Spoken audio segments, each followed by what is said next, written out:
Thank you everyone for joining us again. It is me, Kat Udero, and the lovely goddess, Lynda Coulter-Burge. Hello, everyone. So today we're going to talk about two topics that are really kind of back to back. They really intertwine well. Yeah.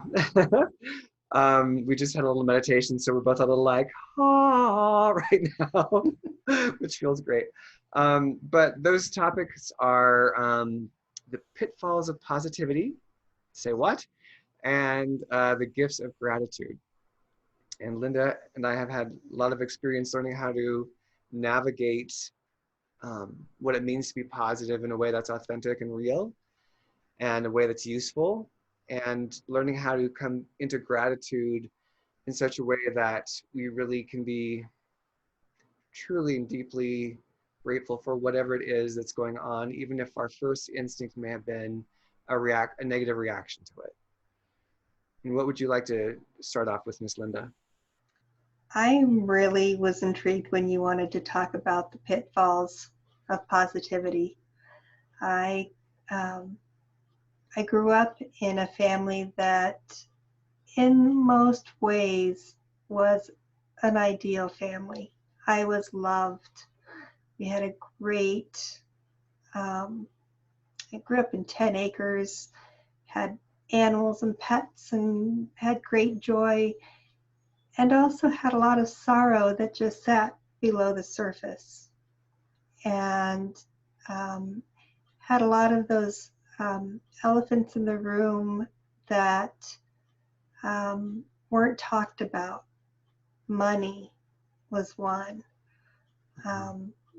I think probably everyone in my family dealt with depression at some level, but never talked about it.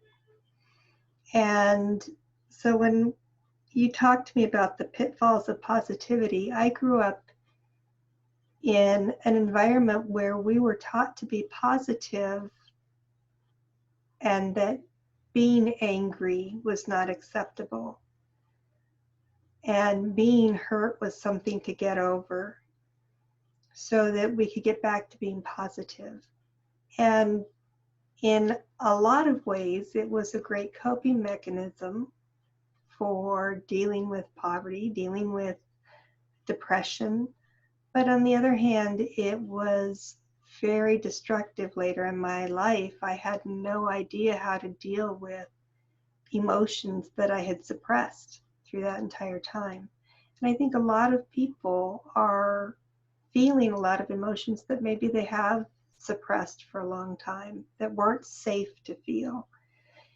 And for me, learning to own those feelings and not feel bad about feeling bad, not feel like I am supposed to be better than this, especially as I started opening up, and especially after I had my near-death experience.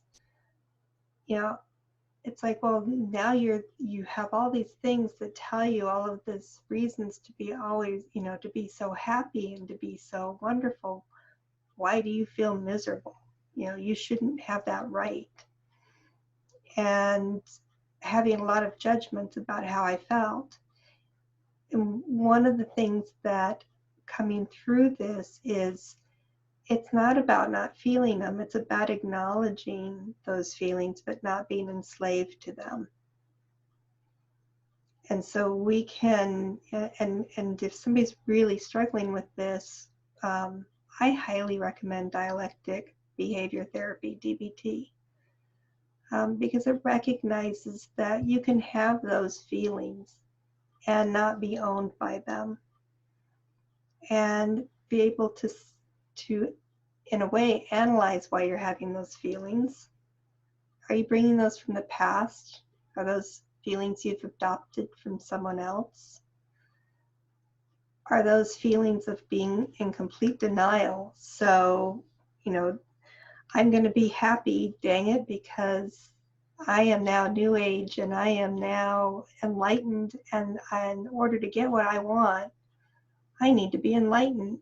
I need to be happy. I need to, you know, I need to be bubbly. I've got to be in that frequency. And every time that you hear yourself saying, I've got to be this, there's judgment about whether or not you are there. And it's okay to say, I'm tired today. I don't feel good today. Tomorrow I'll probably feel better, you know, but okay, it's all right to have a down day. And what else is this trying to tell me? And for me now, it's recognizing, okay, this is where I am. What are the gifts within that? Oh, I get to rest. My body is telling me I need to rest. Okay. Or this situation isn't good for me.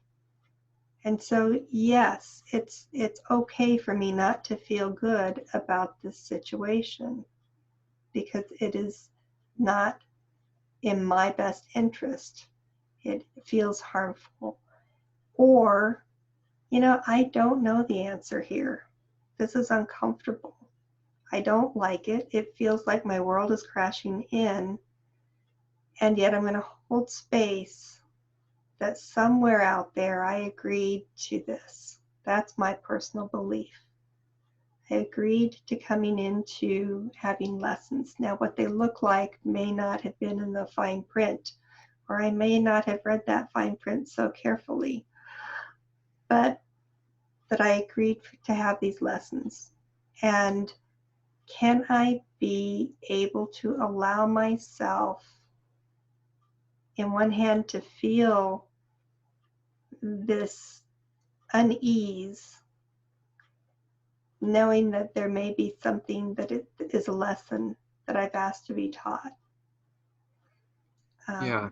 Yeah, so I know that was a long way That's great. around it, but it's not black or white. And the thing is, we just don't, you know, to determine what kind of a relationship do you want with your emotions. Do you want to dwell in, would you like to spend more time in being positive? Or are you really safe not being positive? You know, there's some safety in what we know. And if we've always been negative, if we've always found safety in believing the worst possible thing can happen, is that a pattern we want to continue? Mm-hmm. Maybe it is. Maybe that's where you want to live, and that is a good safety mechanism for you. But maybe it's not. Or maybe you'd like to just try on some other shoes for a while and see if there's a better way. My concern about being positive all the time is being that ostrich in the sand. Sticking your head in and saying, I don't hear it, I don't see it, it's avoiding reality and plastering a fake face on that may not feel fake at all. But it's an avoidance mechanism, an avoidance of what is going on around you. And I do see that in a lot of people I've worked with that were healers, that were enlightened, that lived in this, I'm going to say, la la land. And maybe it works for them. But when reality comes crashing in, it usually comes crashing in pretty hard. Yeah. You know, I'm not going to pay attention to the bills that are piling up because it will be taken care of. And I'm going to meditate for the next week and it will all fall into place. And I talked to them 2 weeks later and now they've got car problems on top of. And it's like, okay, so that's not quite working. What else can we do? Yeah, it's my experience was when I was coming into being an entrepreneur and working with, I was doing marketing production work or marketing video production work with other entrepreneurs who were spiritually awake and aligned and whatnot. And that was really the thing I was into was supporting people who are supporting people.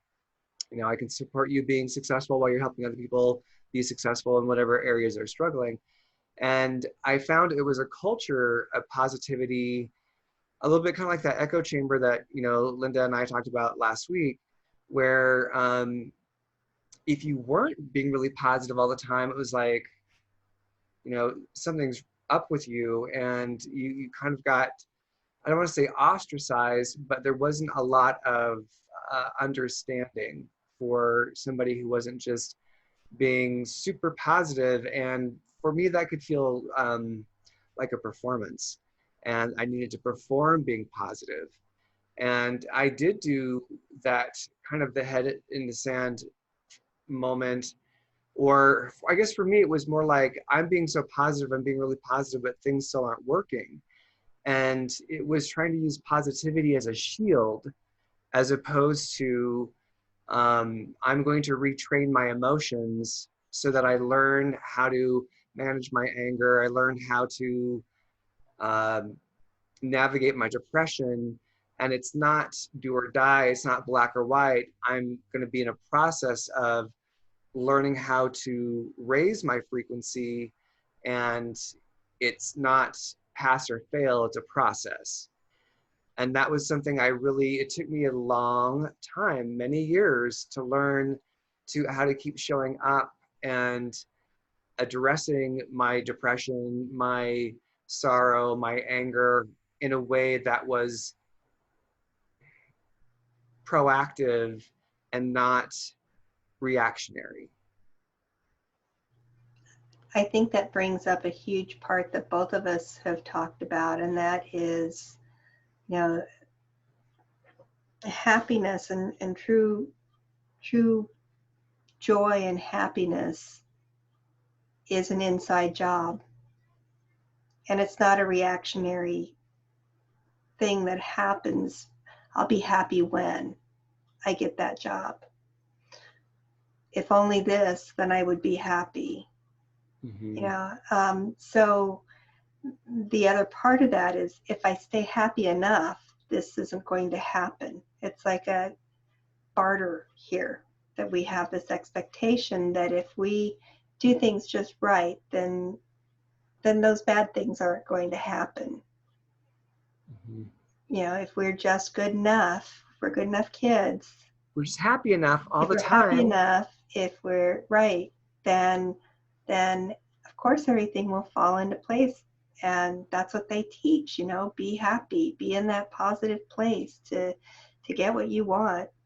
And you know, if you've signed up for some lessons that are a little different than that and didn't read the fine print, that you might actually have some disappointments along the way, because that's life.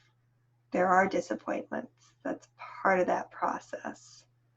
And also, it's where the gifts are as well. And Lynda and I always have a little pre-talk before we uh, do the video. We had talked about when you have this expectation of how life is supposed to be, and even my guidance told me to do this. I was guided to do this. It still fell through.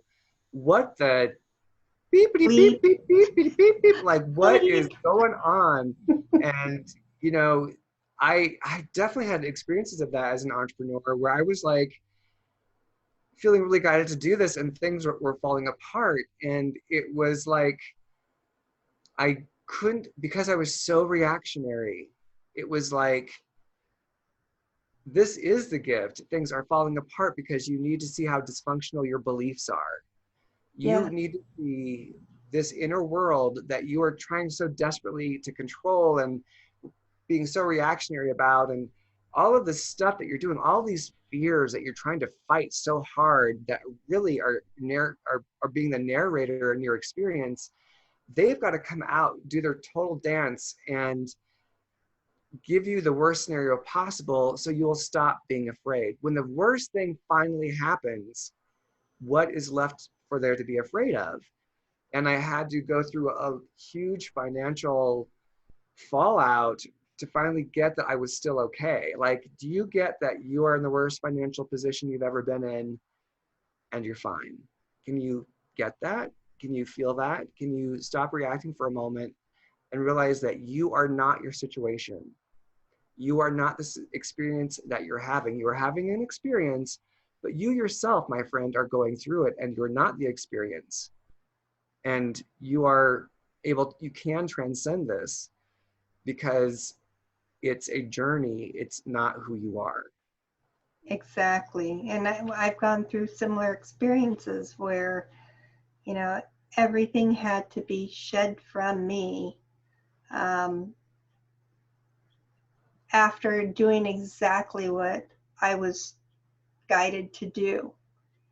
And, you know, to the point of taking us to bankruptcy court over my business, my first business I ever went into, that I went in because I had every single sign under the sun after I asked for, what should I do? You know, and I got all that, and in spades of, here, it's handed on a silver platter, and here it's 3 times I'm telling you this. And, you know, and I'm getting it from here and here. And so I did all of that. And as I did, I just watched it going down in flames. Mm-hmm. And my pitfall of positivity was that as I was seeing it go down, I was so like, no, this is what I was told I needed to do. I'm gonna ride this horse all the way to the end if it kills it.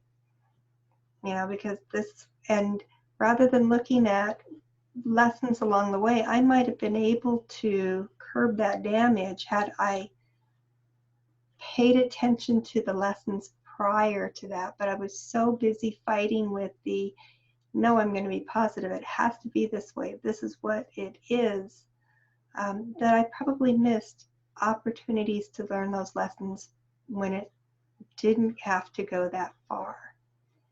And and you know, and my thing is, I didn't just take myself with me. My poor husband came on that journey with me, right? And so then that brought in all kinds of other things. But for me, it was like, gosh darn it, I am going to be positive about this because this is what I was told to do no matter what. Right. And when And it crumbled beneath you, did you feel betrayed? How did you feel I when felt you were like, horribly betrayed. I felt enraged. I felt abandoned. I felt tricked. I felt, again, WTF, um, I did what you said. And, but on the outside, it was like, everything's fine. It's good. I'm going to keep going. Whatever. I don't know what this lesson is. Everything's fine. I'm fine. And, and I'm like you. I got to the point of where I stood, and I don't know if I've said this in previous times, but I know you and I have talked about it, standing in bankruptcy court with everything gone. And again, what else is left? That it is just me and my poor husband who's been dragged through this with me. And everything I thought was of value is gone. And there's this part of me that's like, and you did this to me, right? You 100%, did this to me. 100%. You know, how, and I got this just beautiful, beautiful image standing there in my, with everything that I thought was valuable stripped away from me, and had the memory of my friend saying, Lynda, when are you going to get that you're enough just because you were born? That you're not what? That you are enough simply because you were born. Okay. When are you going to get it? And it was like, oh, I didn't get it at this point, so a little more was taken. I didn't get it at this point, so a little more was taken.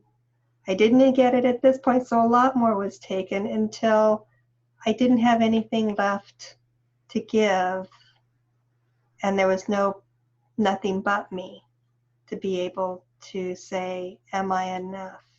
I'm still me. And that, but through those stages, you know, I felt like a crazy woman because I was holding on to this positivity of Yeah, I so resonate. Yep.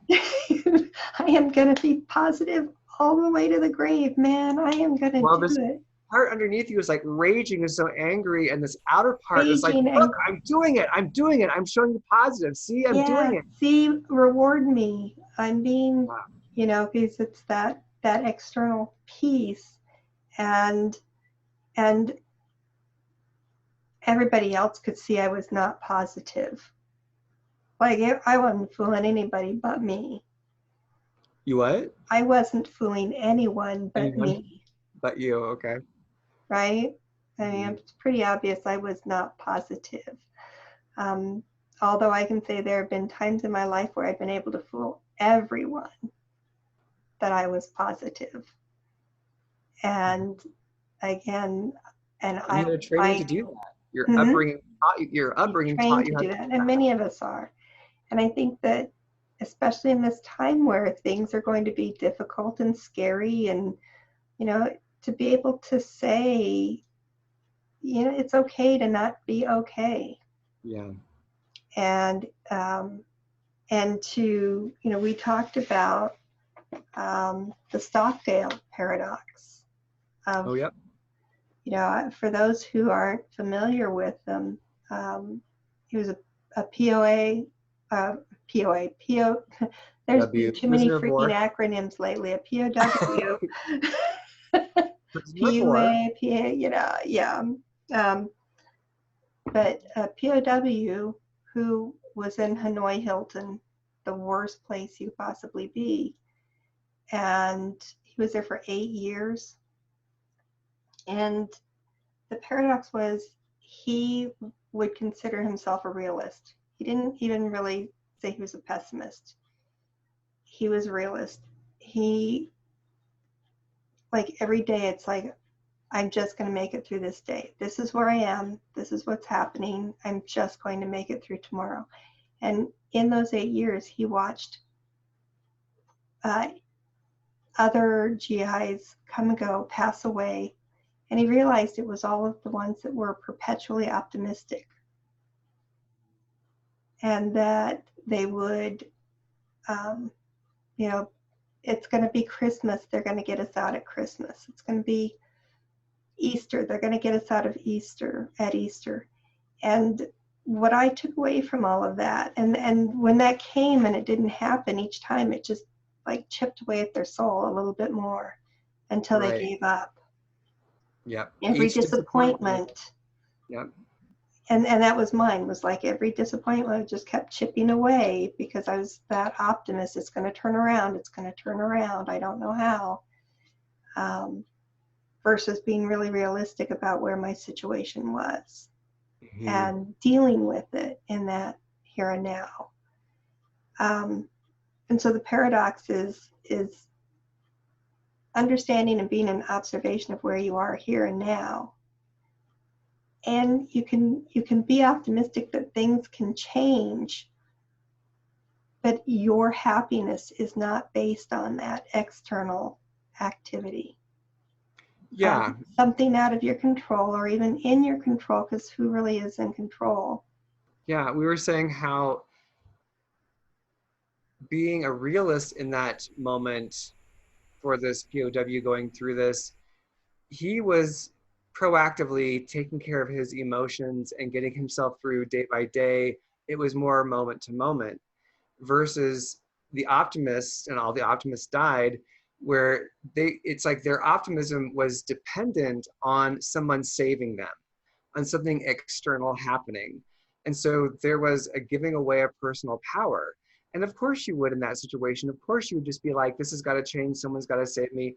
No judgments, completely understandable. But there's a dynamic there of like giving my power away to my future. I'll be happy in the future. I'll be happy when this finally happens. When this finally changes, I'll be okay then. And that perpetually never comes. Your heart, your soul starts to die. You become bitter. All the optimism turns sour, and you crumble because this story you're telling yourself isn't based on a moment to moment thing of how am I taking care of myself right now?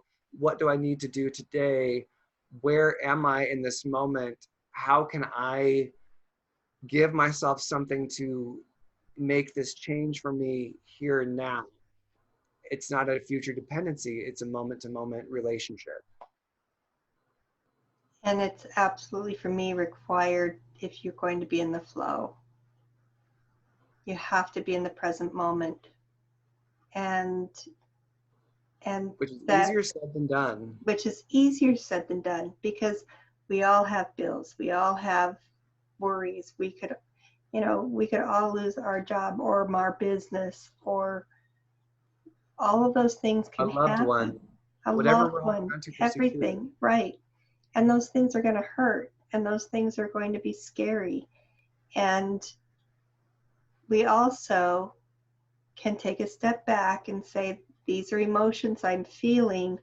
What's my relationship to those? And be really honest about it, and say, not pretend that they don't exist, Right. but to say, what kind of a relationship do I want to have with this? Because those emotions can not only come from external events, but from our past or from other people in our lives that we choose to adopt. And so being able to step back and say, what kind of relationship am I going to have? Here it is in the moment. Do I want to continue that? You can always say, I've always, instead of saying, I always have a hard time with this, or I always get disappointed. You're bringing that into the present. Mm-hmm. So one of those things to do is to really say, in the past, I've always experienced it this way, and I'm working towards changing that, and I'm shifting that, so that you are in the process of shifting that experience to something different. And I think that it's so important to reach out and find people who have learned how to do that, and they've learned how to overcome their programming, because it is a journey. And the thing is, especially a few years ago, there was always like 7 steps to blah blah blah, 3 ways to blah blah blah, and it was like this overnight, it was this package of like changing things overnight. And so in a moment, you have it all by tomorrow. And and there's 2 people that I always recommend for people to research on how to integrate your emotional imprints so they no longer run roughshod over you, and you don't just default to rage or default to depression, but you start to have a continuum, and you're like, oh, I went back into depression, but it wasn't as deep as last time, or I found a way to get out of it. I was able to talk myself into a better state of mind more easily this time, whatever those differences are. So I always recommend Dr. Joe Dispenza. He has a bunch of books out. I'm currently reading Breaking the Habit of Being Yourself. And he talks about the chemical addictions that our body has. Our body starts to produce chemicals that will then put us into these emotional states because we've programmed it to. We went into these emotions over and over because our family taught us to, our situation taught us to, we chose it for whatever reason. But now our chemical firings are such a way that they will pull us back into those emotions because it's a program. It's what's already in the flow. And when we stop being that way, your body's like, nope, I know you love to be angry. Nope, I know you love to be sad. And it will produce chemicals. So even though you're fine in a moment, all of a sudden now you're really sad. And it's a process. It's not a 3-step process. It's much more in depth than that. We have these entire beautiful bodies that are doing so much more than we could ever imagine. And the other book that I recommend for people is called The Presence Process by Michael Brown, which really got me to catch my panic and my fear in a moment when I was totally fine, driving down the street, everything's fine, and my thoughts are racing. Oh, but you could lose your job. Oh, but your car could break down. Oh, but and my thoughts were going, and I was like, whoa, yeah, that is a program that's firing off right now, and I'm totally fine. And it started to give me space to be able to see the thoughts and the firings without being in the thralls of them. Mm-hmm. And we're talking about the pitfalls. We've been talking about kind of the opposite of the pitfalls of positivity, but I think the whole thing comes back to we're addressing all of the things that feel less than positive, because when we only sit in positivity, we're denying those things are in our lives. So Like, it's are you? okay. That's the question, right? Like, are you really being an authentic, positive expression, or are you trying to put like band-aids all over this gushing wound that you need to get to the hospital for and have addressed in a really much Right. more systematic way? Like, those little band-aids are gonna like pop right off in a second. So that's why things that are more process oriented versus quick fixes, I think, are how you can learn how to be positive authentically. Yes. And when you're not positive, not judge yourself for it. Yes. And being in that positive state, then it's easier when it's an authentic positive state. It's easier to stay there even in adversity. Yes. So even as things fall apart or don't go as they plan, or you get sick, it's much easier to look around for the gifts that come with that. Right. And it's like, and just, it's okay. It's okay. And where can I be positive right now? And come from a very authentic place of, I know you're scared, talking to yourself. I know you're scared. I know that you don't know what's going to happen, but one, can you do anything about it at this moment? Two, okay, if you can't do anything about it in this moment, is worrying about it going to make a difference?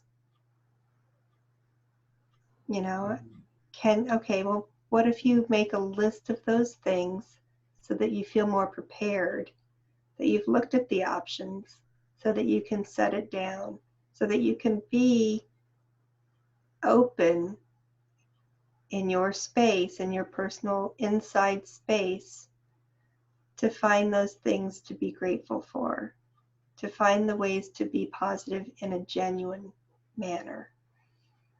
And I think that might bring us into Gifts our of next gratitude. part. Yeah. Well, and anything else?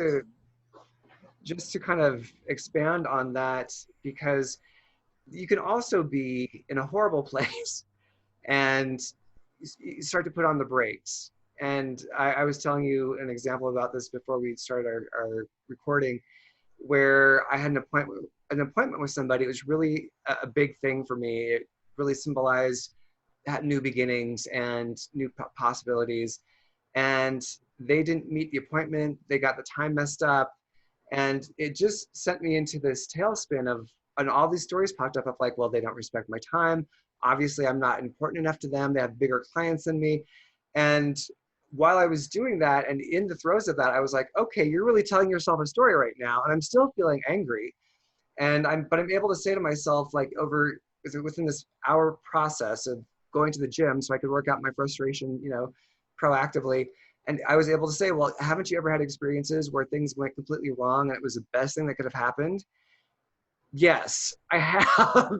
Hasn't there ever been times where someone just needed a little more generosity and for you to be more gracious and more forgiving and allowing, and it made everything better? Yes, there have been those experiences. And it was like being able to go from that triggered space of where my emotions are firing, and that's part of my chemical response. It's an old response. It's old as the days are long.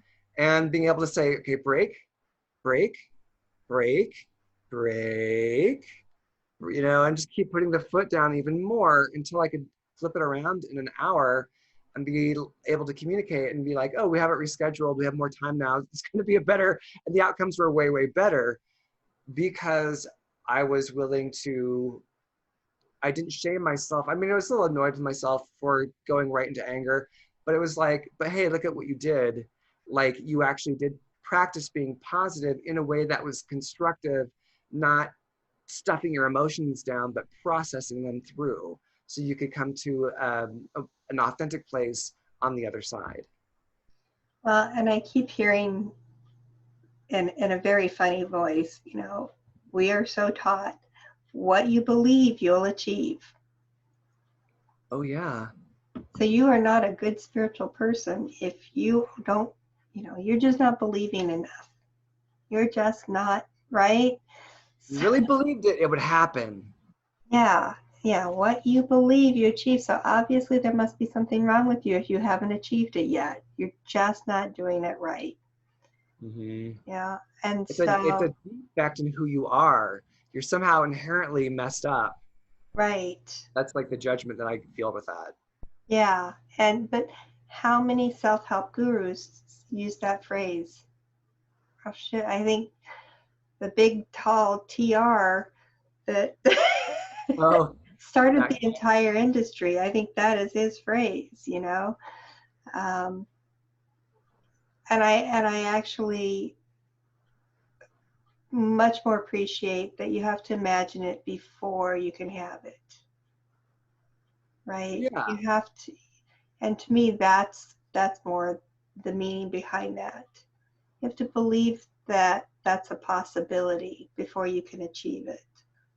It's Well, and not if you believe it, you will achieve it, because maybe that it is not what you're supposed to achieve.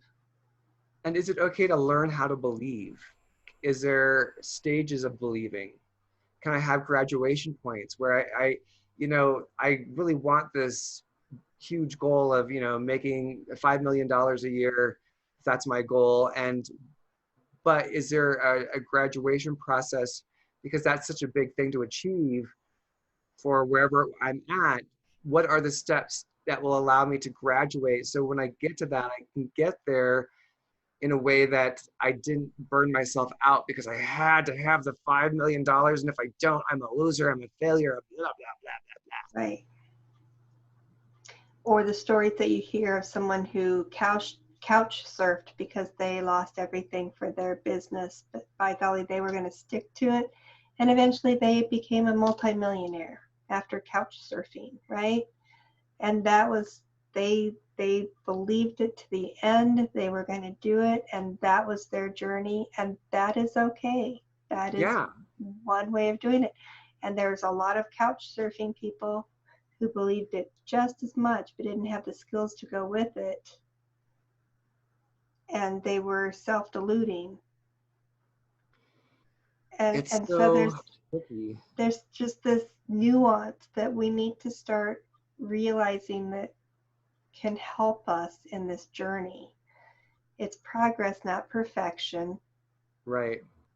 And is your guidance to couch surf? Like, is it your guidance? Like, yeah, you're going to have these couch surfing, you're going to have these couch surfing experiences, and this is going to be really beneficial for you. Maybe it's the humble pie you need to eat. Maybe these are new connections that you're going to have. Like, but this is in your alignment, and it still feels right to you versus somebody who's miserable doing this because they just can't let the dream die and be reborn in another way, and they just are gonna like leave claw marks on the dream trying to hold on to it versus listening to what might work better, or if they need to slow down, take a break, whatever that their guidance is. Mm-hmm. And I think that is a good segue in terms of being able to come back into that practice of being in the moment where you are grateful, and the gifts of gratitude, the part we want to move into now, how when you can slow down and be grateful for what is, it can take you out of a reaction. It can take you out of a trigger.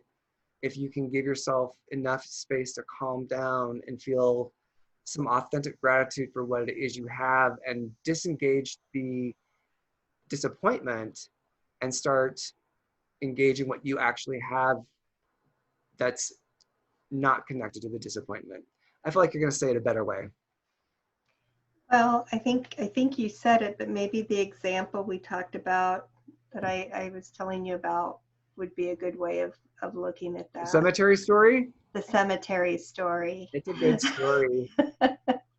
So one of the things for me was as my business, my first attempt of following my intuition, gosh darn it, you told me and now everything's falling apart. How dare you? Being in absolute fear, but not wanting to show it because that would make me not a good, you know, intuitive person who's following faith, right? If so, I'm holding that in, and I'm seeing all of these things being pulled away from me, and I feel like I'm just trying to come up for the third round of air, and knowing that that's the last one. And so every day driving into my business, I would have to pull the car over because I would be crying so hard that I couldn't drive. I couldn't function. And there happened to be a cemetery in between my home and work. And it occurred to me one day, why don't I just pull off into the cemetery? Then people won't pull over to see if I'm okay. Because I would have cars pull, and, you know, I'm fine. I'm just having a nervous breakdown. You know, Drive on by. just keep going. So I started, it's like, I could let's go into the cemetery. And I just pulled into the cemetery and I started walking around and I found a beautiful place to sit and I bawled my eyes out. And I thought, this is great. Who is going to think of anybody crying their eyes out at a cemetery? Nobody's going to bug me. No one's going to bother me. And so as I'm bawling my eyes out, having done this for maybe a month, I'm thinking, what do I have to be grateful for? And it's like, gosh darn it, and I'm thinking, and I'm start laughing, and it's like, I'm so grateful for this cemetery. If I can name one thing I'm grateful for, I'm grateful for the cemetery because I can sit here and just bawl my eyes out and release it all so I can go to work, so I can take on the day and nobody's bugging me. And I just, for, state of mind where I was, I laughed hysterically. And I thought, now they will start wondering about me. This is but in the point where I couldn't find gratitude, like I wasn't finding gratitude that I was waking up every day. I wasn't finding gratitude in my marriage. I wasn't finding gratitude in much of anything. I was finding stress in every direction that I looked. My gratitude had to start with a cemetery and go up from there. Mm. And it became easier. It was like, okay, if I can be grateful for a cemetery, how about being grateful that I don't have to walk from this town to that town to get to where I am, that I still have a car? How about if I can be grateful that I've got two legs to help me get out of bed and that I'm physically capable to do this? And so I just had to stop, and it was almost just a methodical pattern of me breaking a pattern. The gratitude was very conscious effort to begin with. I had to look, and sometimes I had to look really hard, and sometimes they seemed really simple things. And as I started getting more gratitude, it became easier. And it's almost as if I could breathe easier, even though my world was chaotic, even though things were falling apart. Some magical things happened along the way. And I think the reason they happened was because I could give myself that space, that freedom to have other possibilities, simply because I was grateful for what I had. And in that gratitude was able to raise my frequency from such a low state to allow other possibilities to take place. And that brings us into that whole question of how does gratitude work with manifestation?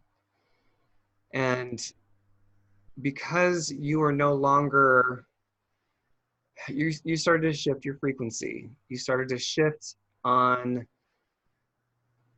what your attention was being put upon.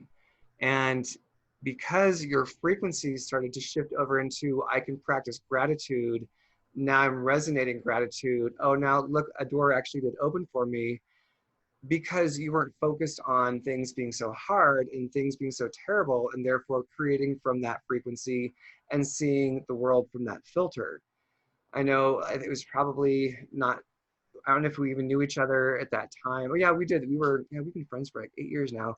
But I was going through my process of, the whole entrepreneurial, trying to figure it out, trying to not scrape by, but, make it work. And I was using gratitude as with an agenda, where I was like, if I can be grateful, what's the payoff? If I can Right. listen with gratitude, if I can say all the things that I'm grateful for, like it's going to shift, something will come through, and there'll be a payback. There'll be a kick out for my gratitude, which is not authentic gratitude. It's like gratitude with an agenda. And so even though while I'm writing down the things I'm grateful for, I'm not feeling it. I'm just writing down the things I know I should be grateful for, but I'm still feeling angry and bitter and heartbroken and all those, great things. It is the negotiated gratitude. Yeah. It's negotiating the terms of your gratitude. Wow, what a great way of saying that. I'll be grateful if. Yeah, and so it's finding those ways of realize. I remember catching myself like, how many times have I walked by that rose that I walk past and I haven't seen it before, and stopping and smelling it. Literally, I mean, I stopped and smelled the rose. It was like, oh my God, this is amazing. And so I just was like, thank you, Rose. Thank you for being so beautiful and giving me this moment. And in that subtle nanosecond of my life, my frequency just shot up. And it didn't mean that crap was not still happening around me, but my um, ability to withstand it shifted. My tolerance shifted. And um, and I think that it became different for me in that like my gratitude and my positivity became so much more authentic and so much richer and so much more full bodied, because I was also, I was recognizing it doesn't have to be because of where I live or what car I drive or what job I have. I can be rich because I'm taking the time to smell this beautiful, amazing flower. I'm taking the moment to see how many people I can make smile in a day just by sending them love as I walk past them. And feel that gratitude as I feel their hearts open, just because I took the time to look at them in the eye. And it was because I was making the effort, and not efforting, but I was taking the action from an internal place towards positivity and gratitude. And so going now, it's almost like I've heard, the best prayer you can have is thank you. Yeah. Yeah, I've heard that And too. and to just go through your day and find little reasons to say thank you. Um, Yeah. I found my car keys today and it was easy. Thank you. Sometimes it's as simple as that. At the parking place that I needed, thank you. Just every little thing makes it easier to recognize all the blessings that we do have. Yeah, and it puts us back into the flow of the conversation, with the divine, Yes. because we've turned to life and said, oh, I see what you've given me. I see what I have, and I'm not going to operate out of lack, because this thing of like, I'll be happy in the future when I have this at some certain point, it's denying all of the richness that is right now. And when we're able to when we're able to stop taking for granted the little things that we have that are surrounding us every day, and just to start taking care of them. Like, well, if this is yours and it's not good enough, then you're not going to take care of it. You're not going to send it love because it's not what you wanted. It's not the future perfect thing that you want to have. So can you slow down and say, well, I don't have the best laptop in the world, but it does everything I need it to do. I'm really grateful for that. Or anything. I'm able to walk around the block on my 15-minute work breaks. That is a great thing to be able to do. I can go clear my head, to start to notice I've got clean water that I can drink. I'm not drinking out of a polluted well. Like, these are things that I can really just cherish. And it turns my heart back toward life. And I say, I see you. I see you, life. And the life is like, oh my gosh, you see me. Did you see this over here too? And it starts showing you more because you've taken the blinders off. Right, right. And it helps being in that. I think part of the thing that talking about gratitude manifesting is you have to be in observation. You have to be in wonderment and observation in your life. And I know that this came from a guru somewhere else, but I thought of it on my own because there's no original ideas. We just all recycle them. And but as I found that I was starting to have things show up that I was thinking about, it's like, why is this happening? And why is it happening here and not here? So in manifesting, I think we could do a whole hour on just manifesting, but a big part of that was yes, saying yes to it when it shows up, seeing it, saying yes, thank you, more please. And that more please was a little hard for me because it's like, oh, I'm being greedy. Right? But the gratitude part of like, thank you. Thank you for showing up and doing this in my life. Thank you for, even when and oftentimes it doesn't exactly show up the way I thought it should show up. And I could have a choice. So I'm going to dismiss that because it's not the way I wanted it. It's not the way I thought it should be. Or I can say, oh, wow, I wonder what other gifts come with that. Thank you. Yes. More, please. Mm-hmm. That's better than I could have ever imagined. And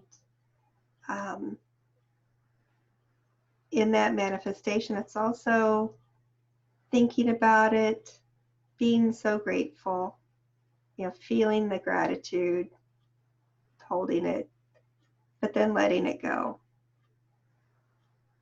For me, that was my secret of manifesting. Was not, for me, mantras never worked. They do for some people. For me, it was the same thing as that positivity. I felt like I was lying to myself. By affirming something over and over. It's like, it's not here. Yeah, the logical mind says, you can say that all you want, but babe, you don't have a brand new car. Or whatever that is, So it's, for me, it was really, really important to, when you look at gratitude, that it be gratitude. If it's something that you don't have, acknowledge that you don't have it, but it's like, oh, and gosh, it really would feel, this is how it would feel. And, if that's right for me, yeah, some of that, please. Mm-hmm. Yeah. But I And again, leave it at the caveat of if it's in my highest good. yeah, you always include the caveat if it's in my highest good, because if it's not, then whatever needs to be will fill in that place. And then saying thank you, Hmm. which is Yeah, something I need to remember to do. It's like yeah, saying, and I request this and thank you, because I know you're, thank you, I trust you'll provide it. Thank you, I know that you're already showing up with it in some way already.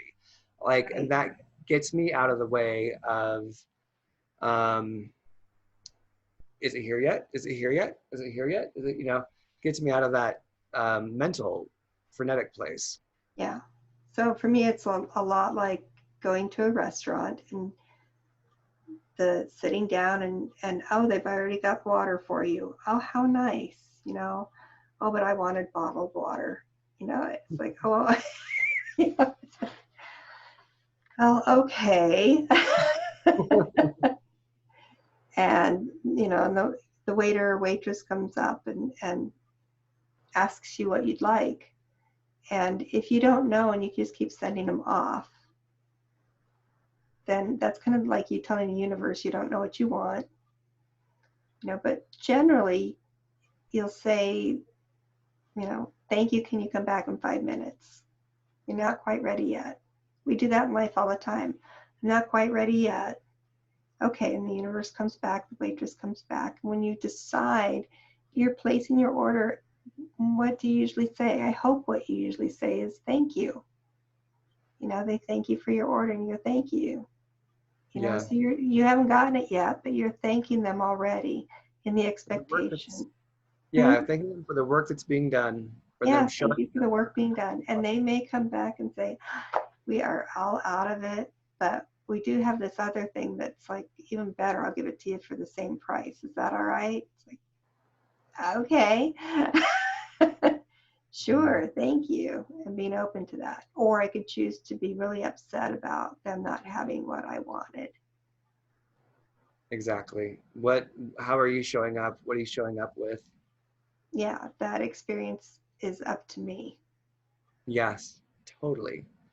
And are there any other, as we kind of wrap up towards the Yeah. end here, are there any other final questions that you'd like to pose to yourself or encourage people to ask themselves in terms of getting themselves into a place of gratitude? Yeah, I think one of the things when I'm stuck is, can I be willing to know that I don't know or can I be willing to admit that I don't know everything? Right. Right. If I'm in this situation and it doesn't feel good, or if it doesn't matter, am I willing to be wrong and be okay with being wrong, right? Because wrong is just another experience. Am I willing to admit that I don't know the whole picture? So what feels like a disappointment right now may not be, yes, it's a disappointment. It may be horrific. It may be awful. And because I went through that, something that is equally amazing or more amazing is possible down the road that wouldn't Mm-hmm. be available to me had I not gone through it. So am I willing to hold space for possibility for things that I don't know? Am I willing to acknowledge my part in my experience of the world right now? And I can't think of who said it, if it was Brianna Brown, Brianna Brown, Brene Brown? Brene Brene Brown? Brown. Thank you. I knew I was not saying it right. I think it was something she said about um, you actually never meet another person. You meet your perspective of the other person. Katie Byron. Katie Byron, that's who it was. Thank you. Yes, that it's your perspective of that other person. And that's the way it is in the world. So just what am I doing to feed into this experience? And can I feed into it differently and have a different experience? Yeah. I was just thinking out yesterday, I was driving down the road and someone pulls up to me while we're driving, speeding down the road. And he says, your brake light's out, and there's always something going on with my car, it seems like. And so I was like, thank you. God, but I was like, okay, wait. Someone actually pulled up to you and said, your brake light's out. Can you focus on the fact that someone told you, so you can and be grateful that, like, just go back to the gratitude for a moment, even if it's like something that you're, it's very triggering because of my car situations, but it's like, this is also your lesson. Like, does your car have your control? Are you going to give away your happiness to this thing that's triggering you? Or can you, again, practice the gratitude and come back into a place of receptivity and go into authentic, positive states? Yes, and I I do have wrapped it one. all up together. Yeah, I have one quick Yeah. a quick story that always brings me back into where I am and what I choose to see and experience. And that was a story of a visiting professor from Japan came to CSU and was staying with other professors, and they picked him up from the airport, and they got stuck in I-25, which is the only corridor between the airport and the town, in stop-and-go traffic. It was just all red lights as far as you could see. And this is the professor that's picking him up is just mortified. This is his first experience of America, and all he's getting is bumper to bumper traffic, and getting angrier and angrier.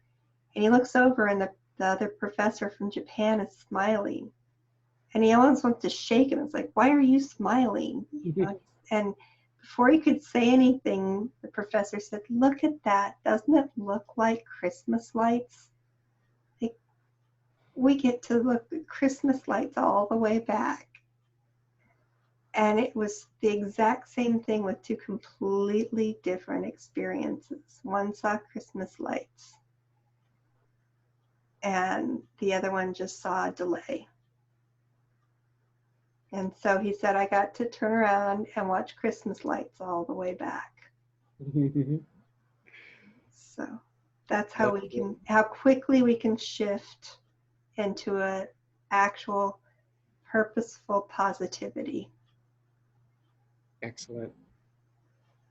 Well, I think our next week we might talk about manifestation and how that works. We'll see.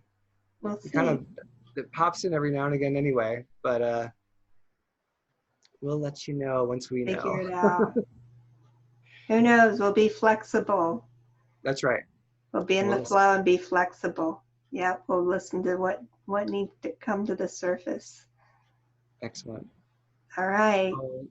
Thank you, Miss Lynda. I love you wonderfully. I love you wonderfully. Thank you, everyone, for joining us. Please Thank you, everybody. Share. Please like. Subscribe. Please subscribe. Yes, do all of those things that are happening now. This is still new for us. Stick with us. We have some really cool things and really cool guests coming. We just want to get a ground base for you to kind of get a feel for us and what we're going to be talking about, and the craziness that's on the other side of this camera that you're going to be dealing with as you go on this journey. Yeah. And leave your comments too in terms Absolutely. of what you want to talk about. Absolutely. And we will have live shows eventually as well, so that you guys can participate and we can talk and go from there. So thank you.